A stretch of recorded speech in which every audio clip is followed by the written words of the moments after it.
Supportive care की ज़रूरत होती है। सबसे तो पहले आपको पास पेशेंट कौन सा आएगा, हाइपोथायराइडिज्म का कौन सी सिचुएशन में आएगा, क्या क्या प्रेजेंट करके आएगा।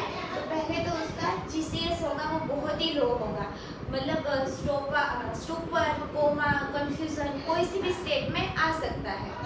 फिर टेम्परेचर बहुत ही कम होगा, हाइपोथर्मिया होगा पेशेंट को, हाइपोटेंशन, ब्लड प्रेशर कम होगा, ऑन एग्जामिनेशन ये सब देखने मिलेगा। हाइपोग्लाइसेमिया, हाइपोनेट्रेमिया और नॉन पीटिंग इडिमा यानी कि मिक्स्ड इडिमा जिसको कहते हैं क्लासिकल टर्म, ये सब फीचर्स लेके पेशेंट हमारे पास प्रेजेंट होगा।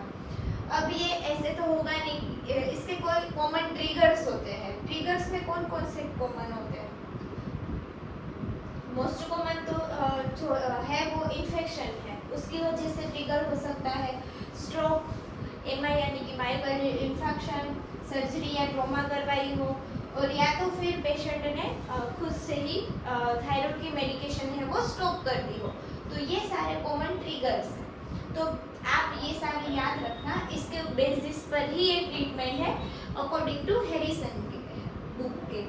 अब हम ट्रीटमेंट डिस्कस करेंगे। पहले तो हमें ये सारे टेस्ट करवाने हैं। ये एक इमरजेंसी है, इसमें पेशेंट को आईसीयू में एडमिशन मस्ट है। पहले तो हम रेस्पिरेटरी फेलियर होगा उसको कंपेंसेट करने के लिए पेशेंट को वेंटिलेटर पे या फिर O2 सपोर्ट दे सकते हैं। फिर क्या करेंगे, हाइपोथर्मिया है पेशेंट को तो उसको वार्मिंग करेंगे, ठीक है।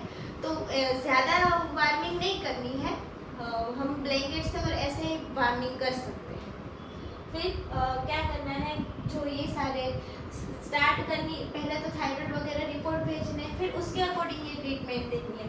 मोस्ट कॉमनली अगर हम ये आईवी लिवोथायरोक्सिन दे, उससे पहले हाइड्रोकोर्टिजोन ही देना है पहले, और उसमें भी एडिनल इनसफिशिएंसी जो का कोर्स है वो एक्सक्लूड करना है, उसके बाद देना है।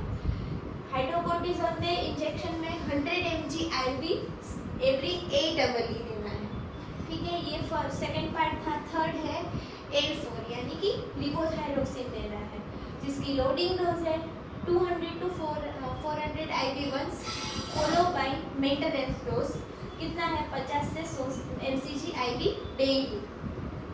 ये होने के बाद L3 यानी कि लिवोथायरोनिन, जो कि ऑप्शनल है, अकॉर्डिंग टू हमारा रिपोर्ट के अकॉर्डिंग देंगे, ऑप्शनल है, तो वो उसका भी लोडिंग डोज और उसके बाद मेंटेनेंस डोज पे रखना है। लोडिंग डोज है 5 to 20 mcg IV स्टेट में देना है, follow by 2.5 to 10 mg IV 8 hourly।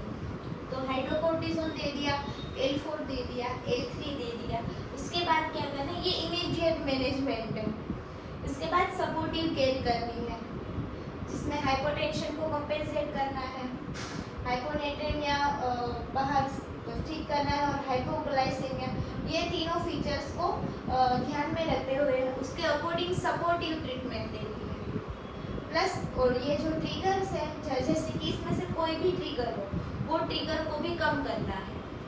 तो आई होप कि आपको ये ट्रीटमेंट समझ में आ गई होगी।